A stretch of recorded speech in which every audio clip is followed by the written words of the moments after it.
তাহলে তরের বিচারক কাটা কইছে, তরের বিচারক কাটা কইছে। তারা দান্দাবাজ, দুঃখাবাজ, লম্পট, বদমাশ।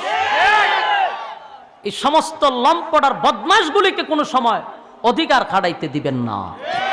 16 বছর এইভাবেই রাজনীতি করে গেছে, এইভাবেই করে গেছে। জোর যার, মূল্য তার।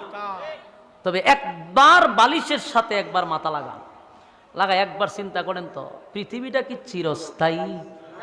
মরবেন, বিশ্বাস হয়? তা আপনি যদি জানেন মরবেন, তাহলে আরেকজনের হকটা কেন মারতেছেন? আরেকজনের হক কেন নষ্ট করতেছেন? আরেকজনের চোখ দিয়া কেন পানি জড়াইলেন? আরেকজনের ক্ষতিটা কেন করলেন? মরতে তো হবে, আপনি নিজেও হইতেছেন। এই দিন নয়, আরো দিন আছে। এই পৃথিবী চিরস্থায়ী নয়।